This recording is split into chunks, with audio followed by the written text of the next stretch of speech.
이번에 이시바도 유엔에서 정상연설을 했습니다. 우리나라 대통령도 했는데 당연히 했겠죠. 근데 내용이 완전히 파격적이었어요.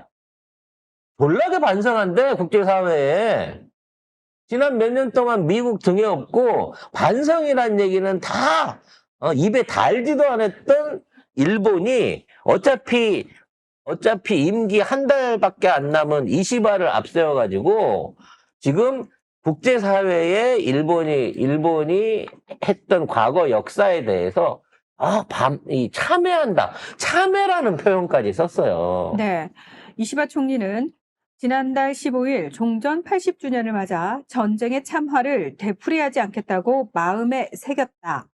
라면서 어떤 나라도 역사를 정면에서 마주하지 않고는 밝은 미래를 열 수 없다.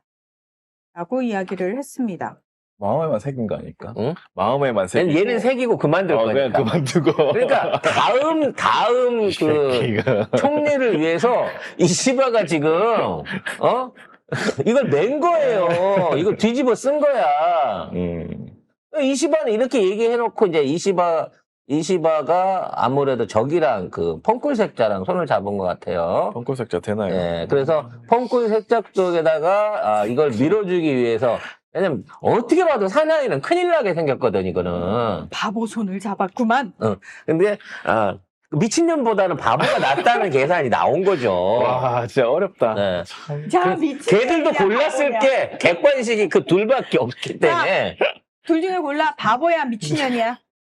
그러니까 그냥 바보로 할래 이렇게 그 둘을- 하는 거예요. 그 둘을 같이 고른 우리나라도 있는데 뭐. 아이고. 순차적으로 한 번씩 써본 사람들도 있잖아요, 우리가. 우리는 한 번에 같이 썼어. 근데 우리는 다 깜빵에 갔었는데. 우리는 바보년하고 미친놈이었어요. 그러니까 우리 바본 줄만 알았는데 미친놈이었어. 그러니까 요게 좀 다른 거지. 네. 우리 쪽 그년은 바보년이었고 놈이 미친놈이었고요. 여기는 년이 미친년이고 아니야. 놈이 바보예요. 아니야, 우리도 그래요. 둘 다 바보에다가 미쳤어. 우리는 꼬팍이야. 아무튼 아니 그 흉측한 것들이 아직까지 살아남아 있는 거죠. 그래서 일본이 우리나라한테 이제 어떻게든 저기 할 거밖에 없을 것 같아. 손 벌리고 니네 버티는 전략대로 해갖고 우리도 버틸게. 나 도저히 미국이랑 거래해갖고 못 해먹겠다, 야. 지금 이런 상황이 가고 있는 것 같습니다. 조금 좀 보태서 얘기를 하자면, 바이든 때부터 US 스틸이라고 미국에 있는 그 철강 회사를 일본이 인수하려고 했거든요. 그렇죠.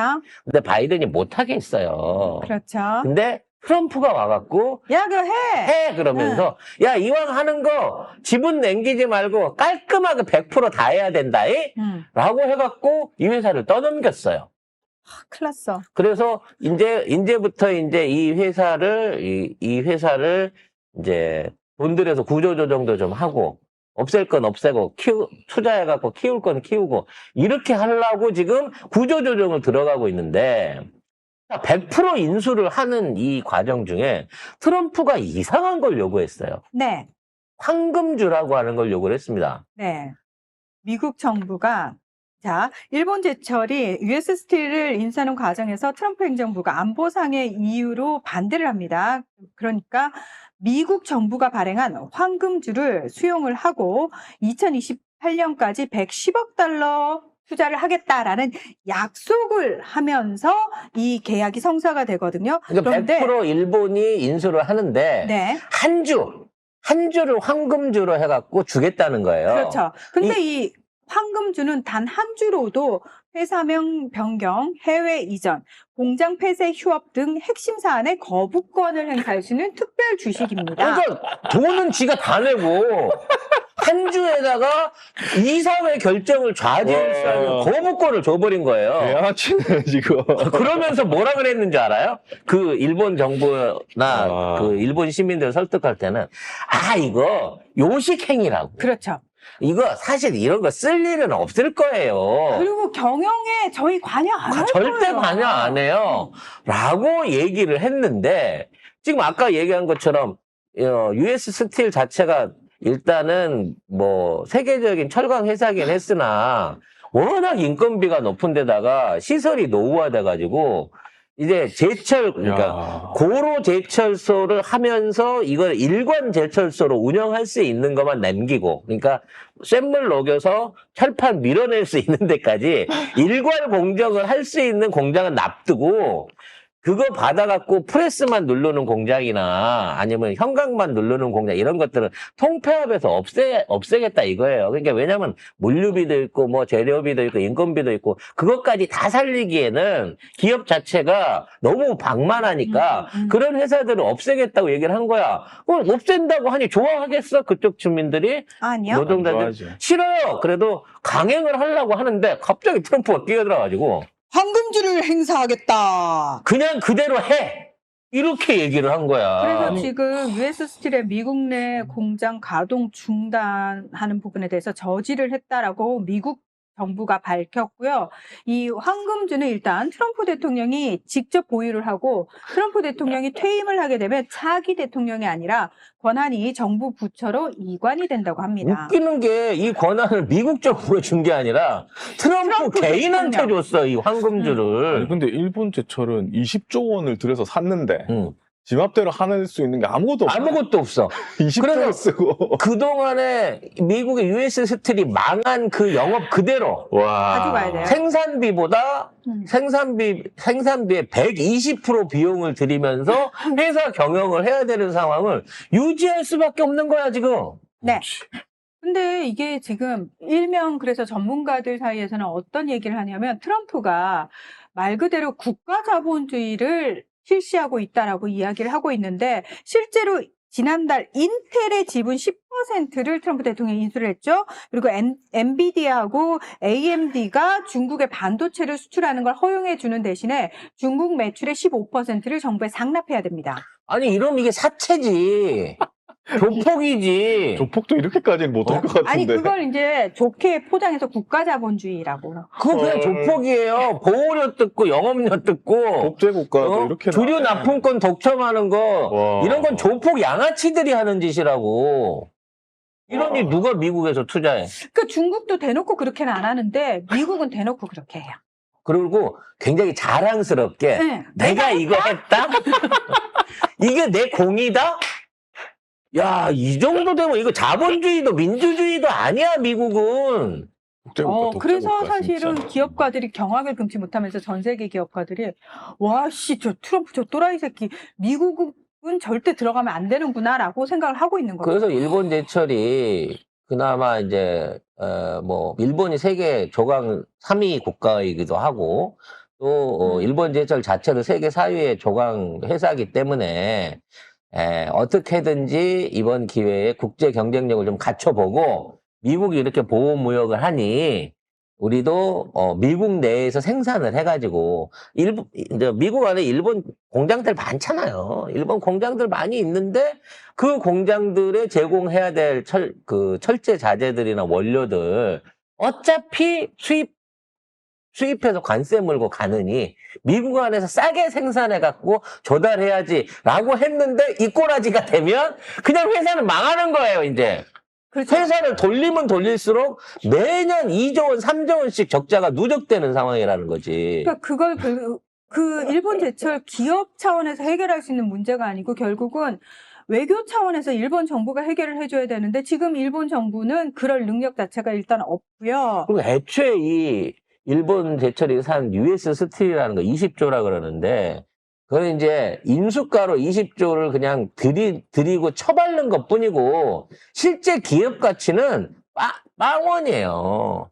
돈 들여서 새로 투자해갖고 개선하지 않으면 일단 기업으로서의 가치가 없는 걸 산 거야. 그냥 영업권만 사는 데만 20조를 처바른 겁니다. 근데 이걸 돌리면 돌릴수록 일본 제철이 망하게 생긴 거예요. 그렇죠. 그래서 지금 뭐 댓글에도 있는데 국가 자본주의가 아니고 이게 트럼프 일가 배불리기다라고 얘기를 하는데 맞아요. 사실은 트럼프가 당선된 이후로 지금까지 트럼프 일가의 재산이 4조 원 넘게 증가했다는 1년 만에. 예, 와. 그 포브스의 야. 이 새끼 젤렌스키보다 더한 놈인데? 예, 트럼프 일가가 4조 네. 원이 그러니까 전부터 지금까지. 일본이 미국 믿고 하는 짓은 계속 이렇게 돼요. 최근 들어 더욱 안타까운 소식이 또 터졌습니다. 예, 이렇게 인수한 US 스틸의 공장을 돌리던 과정 중에 호크스 고로에서 폭발 사고가 일어나가지고 아이고. 폭발 사고가 일어나자마자 주식 하나 없는 황금주 한 주 가진 트럼프가 딱 이때구나 하고 기회를 본 거지. 아니 이 새끼들 이 귀한 우리나라 제철소를 니들한테 줬더니 관리를 이렇게 개판을 해갖고 사고를 쳐? 천문학적인 보상비 내놔. 야, 씨, 남의 회사에서 사고 났다고, 인수한 회사에서 사고 났다고, 보상비를 내놓으래요, 국가에. 이게 지난달 11일 오전 11시에 폭발 사고가 벌어진 건데요. 당시에 한 명이 숨지고 10명이 다쳤다라는 얘기가 지금 나오고 있거든요. 그러니까, 이거 자체는, 돌려도 장사가 나지만, 아니, 손해가 나지만, 하지만 한번 돌려보려고 돌리는 과정 중에 설비가 얼마나 노후가 됐으면 이게 폭발을 해버린 거야. 이거 거의 유일하게 고로를 돌려갖고 선철을 생산할 수 있는 유일한 공장인 건데 나머지는 여기서 만들어놓은 철 갖고 와갖고 누르고 자르고 펴고 이거 하는 공장들이란 말이야. 미국 전역에 깔려 있는 데가. 근데 가장 본 공장에서 폭발 사고가 나가지고 이거를 가동도 할 수 없게끔 된 상태로 가고 있는 거고, 이거를 하려면 도대체 어디서부터 어디까지 새로 라인을 뜯어 고쳐야 될지를 모르는데, 트럼프는 배상금을 내더라고. 과징금을 내더라고. 그걸 왜 국가가 받아가냐고. 피해자 가족이나 노동자들이 받아가는 게 아니고, 왜 미국 정부가 이걸 갖고 과징금을 천문학적으로 한 10조쯤 때릴 것 같아요, 지금 말 들어보니까. 10조, 이 어마어마한 과징금을 요구를 하냔 말이지. 이게요, 사실 US 스틸 인수 문제가 몇 년 됐거든요. 몇 년 됐는데 이제 갑자기 바이든 때 이제 바이든 정부가 여론을 딱 보아하니까 사실 본인들은 특별히 반대하거나 그러지 않았어요. 그런데 여론 분위기가 이거 반대해야지 본인이 매국노로 몰리지 않는 분위기니까 바이든이 반대를 했단 말이에요. 그리고 트럼프도 반대를 한 거예요. 근데 당시에 US 스틸 경영진에서는 어떻게든 팔아주세요. 저희 쥐고 있으면 죽어요. 그러니까 씨, 이거 팔아야 되는데 씨, 저 병신 같은 일본 제철한테 지금 다 넘겼는데. 딴 나라는요, 여기 만들 생각도 안 해요, 미국에서는. 왜냐면 그들은 알잖아요. 사정이 US에 갖다 버려도 이거 버리는데 돈이 더 많이 든다라는 걸 알고 있는 상황에서 아니 눈먼 일본 제철이 사겠다고 하는데 그걸 왜 막아? 이러고 있는 상황이었거든요. 그래서 일본 제철은, 아니, 일본이란 국가 자체는 이번에 트럼프를 만남으로 인해서 사실상, 심장과 살을 다 떼내주게 생겼다라고 하는 거고, 결국은 이시바가 저런 식으로 우리 반성하고 세계 국가한테 미안합니다라고 하는 게, 결국은 다음 지도자 차원에서 탈미국을 안 하면, 반미 전선에 합류를 안 하게 되면 일본 경제는 그냥 망해요. 꼭 그랬으면 좋겠어요. 네? 네. 무슨 말씀이신 거죠? 꼭 지금 있는 기조가 이루어져서 트럼프가 일본한테서 쪽쪽 아주 국부를 다 빨아내가지고 일본을 개도국 수준으로 경제를 망가뜨려갖고 이제 한국에 의존해서 하청해서 살아가야 되는 단계로 만들어줬으면 좋겠어요. 네. 근데 일본하고 우리하고 또 다른 이제 조건인 게 뭐냐면 일본은 사실은 미국 내에 너무 많이 깊숙이 들어가 있어요. 일본 재산이 사실은. 그래서 우리처럼 이렇게 굉장히 유연하게 빠졌다가 들어갔다가 가능한 상황이 아니에요. 지금 일본이 미국에 갖고 있는 일본 기업들과 개인의 자산이 뭐 우리 돈으로 한 200조 원 정도 된다고 하더라고요. 거기 있다는 말도 있는데. 200조?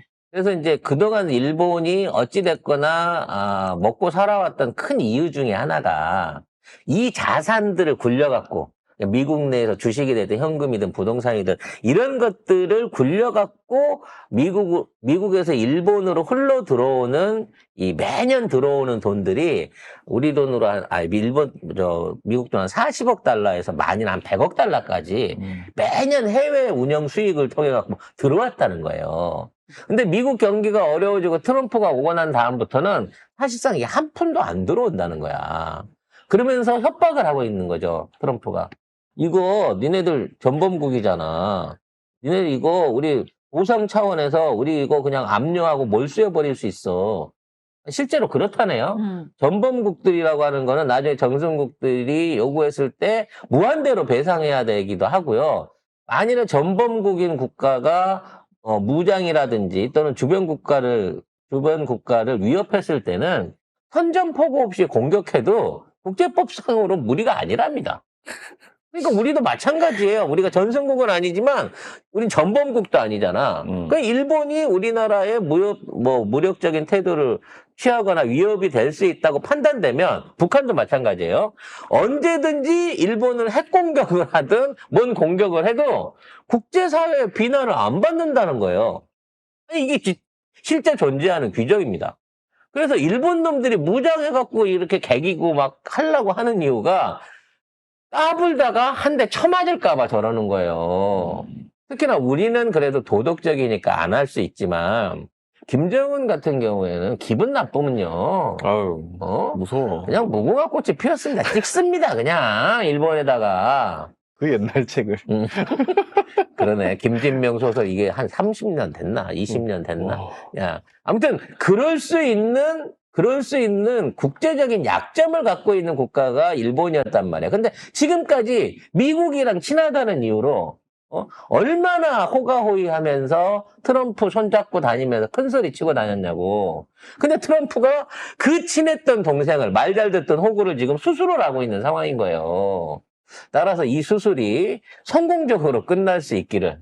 어차피 미국 놈들이 뜯어서 갖고 간다고 해봐야 그걸로 미국 부활하지 못하거든요. 그냥 일본만 죽어 없어지는 거야. 그리고 미국은 다음 수술할 상대를 찾을 거니까. 대신에 우리는 잠정적 적국이자 경제적인 경쟁자인 일본이 미국에 의해서 완전히 해체되는 꼴을 사실상 볼 수 있을 가능성이 높다라고 봐집니다. 지금 우리나라 현대제철도 포스코하고 같이 그 그러니까 고로가 아닌 전기로 운영되는 일종의 제철소를 짓는다고 투자 목적을 세워놓고 있어요. 투자를 진행 중에 있어요. 이게 이제 결국은 미국 내에 있는 현대자동차 공장에 안정적인 철강 원료를 공급하기 위한 일환으로 제철소 투자를 고려를 하고 있는데 지금 일본 제철 당하는 꼴 보면 우리나라도 이거를 미국에 해서는 안 된다라는 생각이 들어요. 차라리 카나다나 멕시코로 들고 나가는 게 어느 정도 안전성을 유지받을 수 있겠다라는 생각이 들 정도로 지금 미국의 행보는 미국인들도 걱정하겠지만 전 세계인들이 걱정하고 있는 단계로 가고 있고 이 와중에 그 대항마로 어떻게 해서든 트럼프의 폭주를 멈춰줄 수 있을 거라고 기대받는 사람이 이재명 대통령이고 대한민국 기술력이라는 겁니다. 이런 게 국뽕 아니겠습니까, 여러분? 네. 근데 이런 얘기는 기레기들은 죽었다 깨나도 안 쓸 거예요. 대통령 만찬에 초대도 못 받았다. 이걸로만 해갖고 도배를 할 겁니다. 국지문 외교 군력이라고 연병들을 써낼 거고요. 그러니까 내부에서 이렇게 발목 잡고 똥 뿌리는 애들만 없어도 우리나라가 얼마나 날개를 언제 도와달라 그랬어? 그냥 아니, 주둥이만 닥치고 있어, 주둥이만. 응? 사실만 말해도 될 거를. 아유. 아니 그냥 그래. 아니 입을 못 쳐닫겠으면은 사실이라도 말을 하라고. 근데 이것들은 대가리에 똥만 차가지고 입을 열면 똥밖에 안 나오니까 문제인 거죠. 근데 너무 속상한 게 그거예요. 그러니까 내부에서 이렇게 발목 잡는 것만 좀 덜해도 그러니까. 우리가 얼마나 날개를 달고 헐헐 날아가겠습니까? 진짜 너무 답답해요. 예. 이게 우리 조상님들은 어떻게 하셨지? 그 내부의 매국노들을? 돌로 쳐주겠나? 우리 조상님들은 항상 하시는 말, 그게 그 몸부터 닦고 난 다음에 수신제가 수신제가 치국 평천하라고 하지 않았겠습니까? 지금 우리는 치국도 해야 되고 평천화도 해야 되면서 수신까지 해야 돼, 이씨. 응? 너무 일이 많아, 진짜. 어렵다, 어려워. 자. 너무 힘들어.